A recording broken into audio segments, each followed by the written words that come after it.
Hello and welcome to the Working Tools Podcast, where today we'll be discussing ancient usage and custom.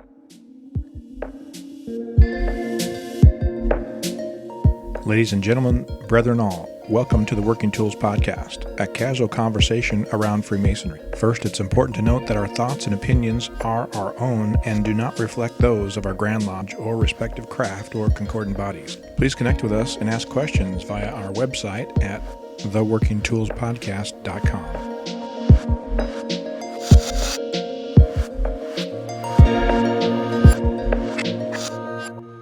Welcome back to the show.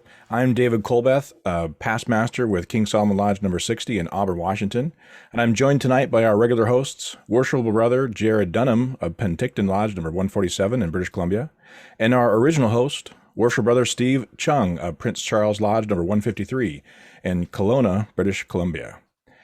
As I mentioned in the opener, tonight we'll be discussing ancient usage and custom from the Short Talk Bulletin volume 32, number 4, written by Most Worshipful Brother Carl H. Claudy in 1954.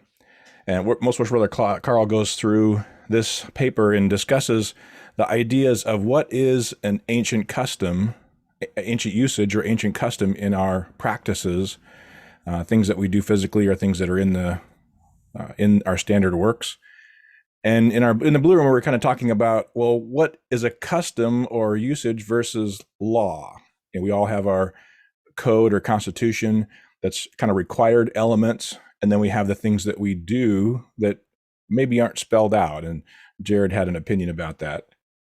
Well, my whole thing was the fact that in the article, he says that, and he says that, ancient use and custom of the fraternity may be considered law, whether or not legally enacted as such by a Grand Lodge. But I'm like, but a custom is something that isn't law. So no. I was like, we have laws. I actually hate to use the term law. We have Masonic law. Mm-hmm. No, we can't really call it law. We have Masonic law, we have ritual, and then we have the customs. And I think that's what he's taught. Like here, it seems that he wants to talk about customs as opposed to things that we have to do. It's the things that we sort of do in our individual lodges differently. Yeah. But those past masters in the lodge sure seem like it's law. They make it sound like it's law. and don't some lodges, it's just kind of like a local government too. You can, at least in the United States anyway, there's federal law and there's state law and there's county and city and you can layer on, you can add more, but you can't take away. So there's Grand Lodge law, Masonic law, code and constitution. And then there may be a bylaw within the lodge that they've established. And so while it's technically maybe a custom or usage, but maybe they've enacted it as a law. Well, but a bylaw is a law. It's got the word, it's got right in the word. It's a bylaw. So it's by law. But it wasn't before. I mean, it is now, of course. Yeah, it become like anyway. Yeah. And on to the article. Well, so what are things that you might consider adding to? Why would somebody want to make something a bylaw, a law, rather than just a custom? You're asking me? Sure, you or Steve. We're the only three here. I know. So, well, I think. Well, but I mean that I'm not.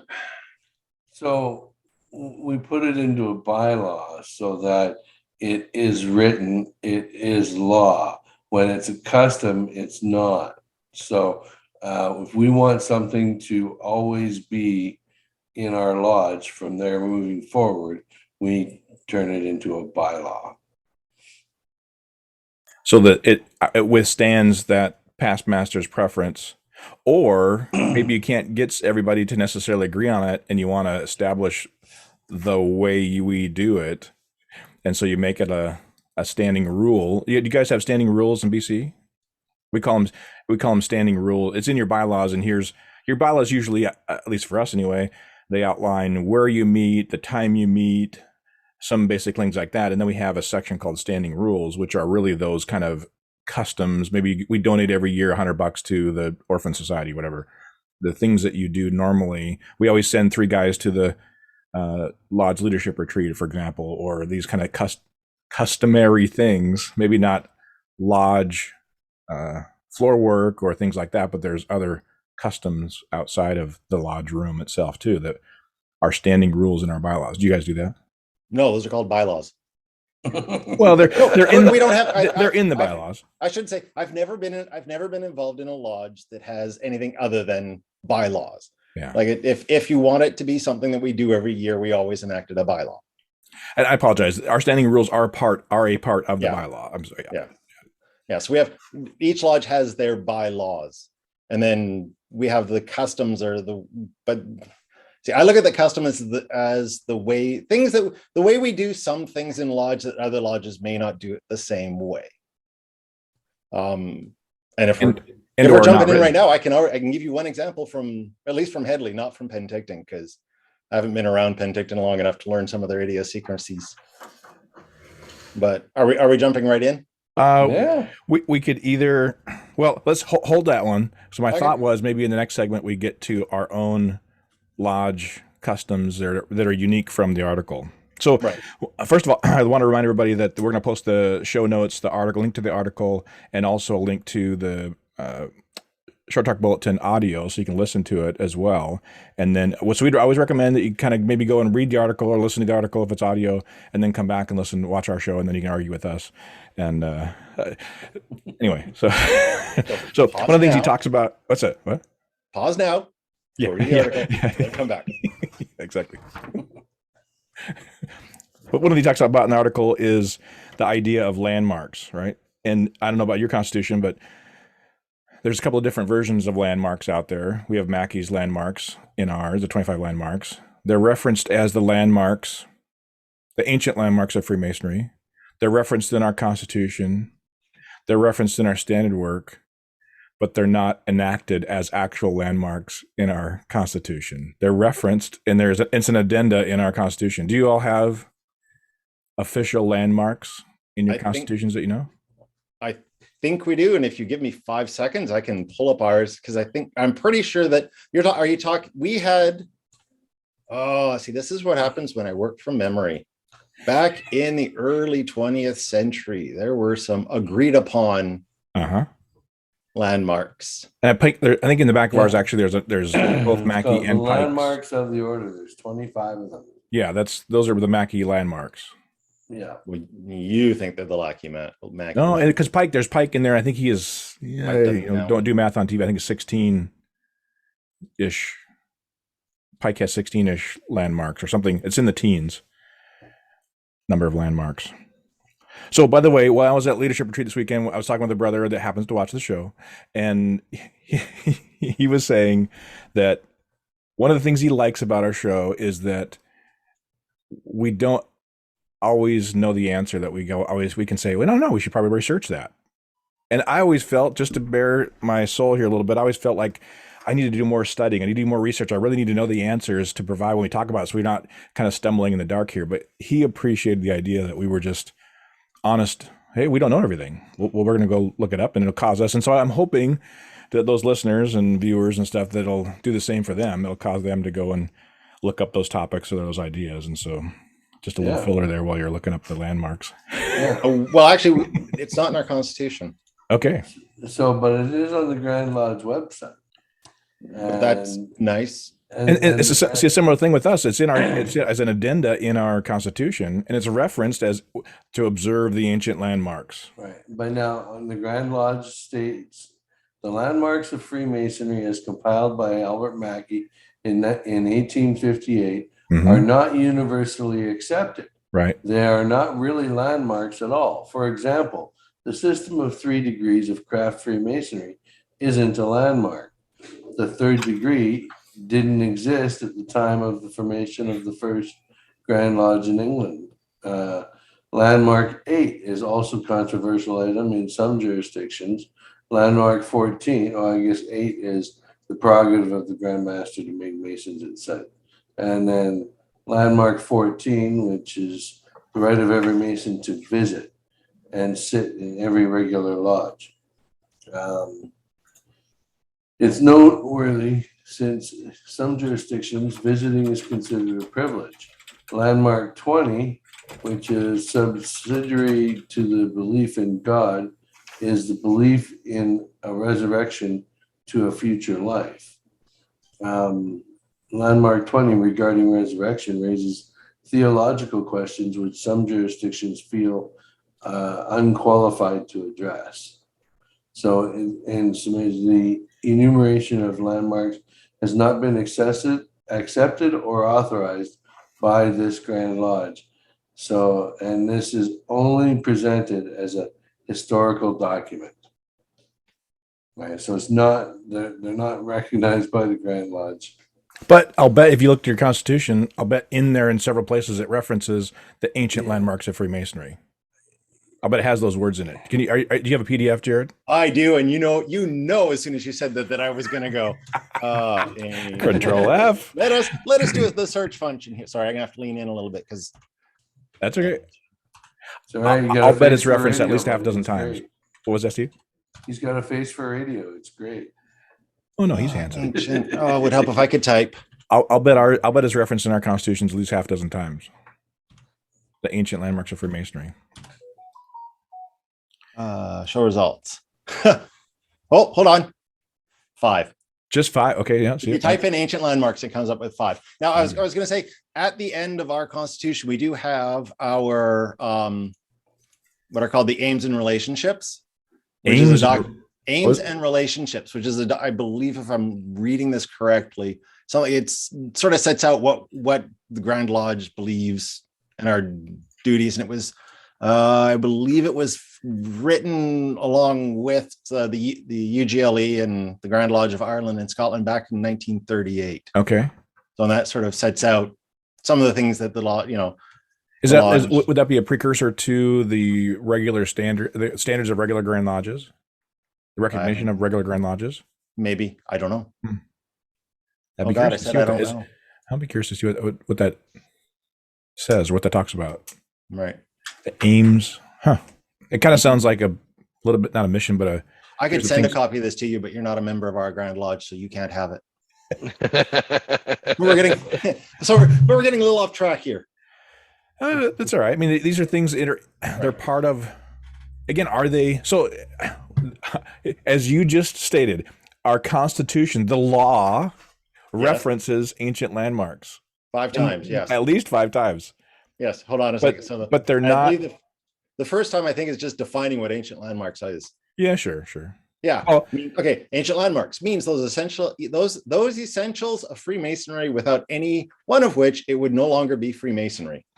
Okay. So one of the landmarks is obviously I have to be involved because those essentials. What essentials? I don't know. Right? How do you do? So we assume since it uses the word specifically ancient landmarks, it's not like things we believe or ideas we espouse to. It's specifically ancient landmarks. And then as if by magic, the Mackey ancient landmarks are published even on your website. I'll bet they're even an addendum in the back of your Constitution, just like ours. Not. Oh, they're not. No, they're not. And actually, I have to backtrack. Only 3 of those references to ancient landmarks are actually in our Constitution, the laws, the rules. Okay. The other 2 are just part of the appendice. Yeah. Well, ours is an appendix too. I apologize. It's not an addendum. It's an appendix, but yeah. But still, it's just interesting that they're in as an appendix in the Constitution, and they're referenced in the Constitution, but they're not adopted or defined. Although, I believe. Now hold on. I'm going to open. So now we're in this gray area. Maybe that's done on purpose. Maybe that's to give us, things to debate for the rest of time. Yeah. So we're in this squishy gray area of what's a custom, and what's a law. Because we consider we consider our Constitution to be law. Oh, that's hilarious! In our Book of Ceremonies, it's referenced 5 times. As if by magic. As if by magic. Yeah,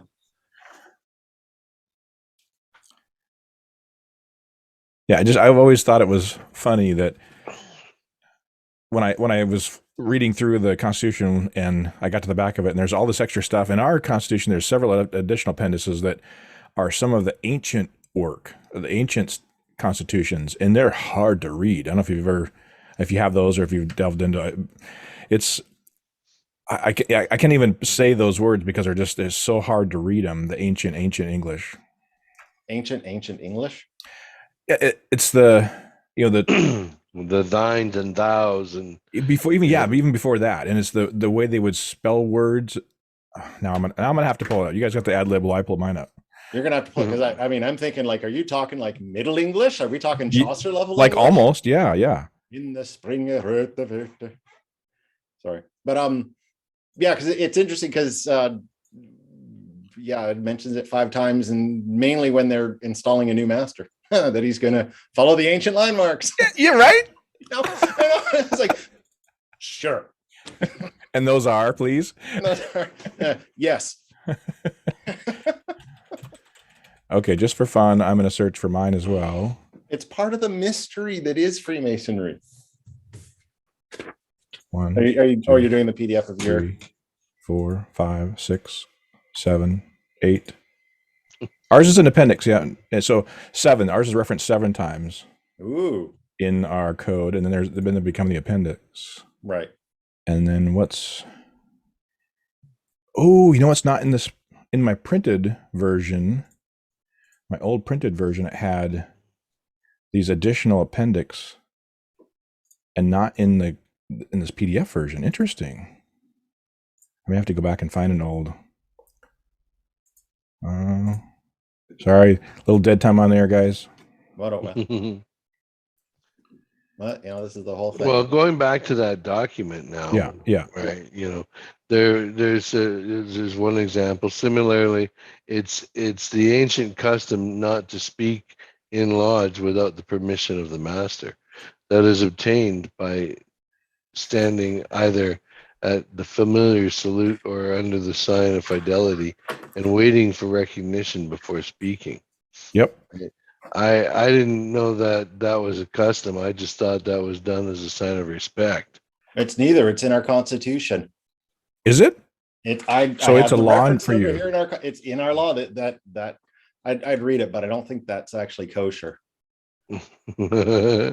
Reading things out but yeah, it's actually in our Constitution.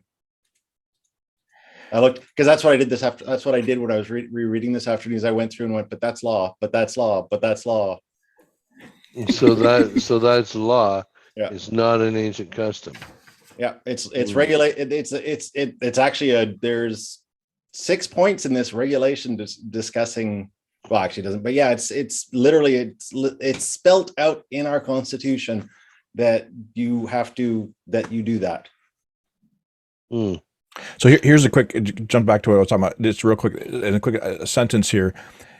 I think what it's supposed to say is no person of what degree soever be accepted a Freemason unless he shall have a lodge of 5 Freemasons at least. So, but it's NOE person PSON of what degree soever SOEVER be accepted a free double F for some reason Mason unless with the V he shall have a lodge of 5 Freemasons at ATTYE least at ye least. So it's this kind of old eclectic, interesting English. Okay. You do realize that prior to the 18th century and the introduction of the first dictionary in English, that spelling wasn't really considered an important thing. Yeah. Well, because there wasn't actually even agreed upon spellings. So yeah, someone had like I was listening to something the other day and they said 2 + 2 is 4 because we say it is. It was part of the symbols. It was a symbols podcast I was listening to, and they said it's only 4 because we say it is. Well, what if we had said before that 2 + 2 is 7? Okay, well it would be 7. It's only because we defined it. 7 would have been 4. Right. Like whatever symbol. Yeah, I know. Yeah. And it's 2 + 2 is 4, but so is 3 + 1 and 1 + 3. But 2 + 2 isn't 4. It's IV.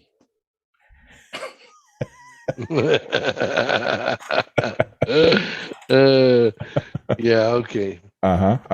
So if we go down the list here, as Steve mentioned, standing, the authority of the worship master is pretty resolute. He is the ultimate authority in lodge. It's not like a president. It's not like, and that's pretty well defined. I wouldn't say that's a custom as much as it is defined as he is. but it's certainly a Like, usage. it's defined in our Constitution. Yeah. Yeah. Yeah. So I wouldn't say it's so much of a custom. Anything about those other than the idea of standing to speak or whatever that, I mean, some of these things, it's like saluting the worship master. Now that's in our Ritual. stand to work. And Yeah. yeah. Mhm. Yeah. So I wouldn't consider that a custom because it's in our ritual. Right. You know, Now- interesting. The walking between the master and the Bible. Uh-huh. I didn't make the connection that the article, I just thought because the East was always, I always looked at the East as being that special place in the lodge. Because, you know, so that you just never walked in between the Bible and the master because it just was. Because they're the two special things in lodge. Well, yeah, but if my memory serves me correctly, lodges that practice the emulation ritual, the Bible is placed right directly in front of the master's podium. So there's no possibility of you walking between them. Oh, interesting. So it's interesting Yes. that you know, the volume of the sacred law is moved further away from the master's podium in, You know, Canadian- and some of the ancient- pictures I've seen, drawings and stuff. Yeah, it's right in front. The yeah. altar is right in front. Yeah. Interesting. So I hadn't thought about that way. And we say, I don't think I'm giving anything away because I don't think it's in the code or anything, that the master draws his knowledge from the great lights. right, And that's why you don't pass right, necessarily. And so for the article talked about that the worship master is supposed to receive his knowledge, but he also is in charge. He has a special charge to protect essentially the great lights. And so and he's charged to regard it. So that's why you're not supposed to pass right. in the East. I hadn't heard that before.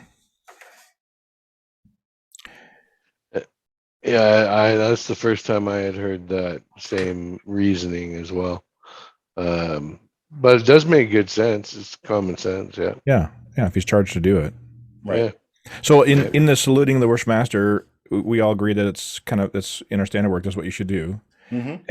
But what about, without giving up too much here on the show, and I don't know that I've ever heard anybody talk about it, so I don't feel like being able to talk about it. There's certain steps that we take as part of that, the saluting the worship master in the beginning, right? As part of your degree, you take certain steps. Right. Yeah.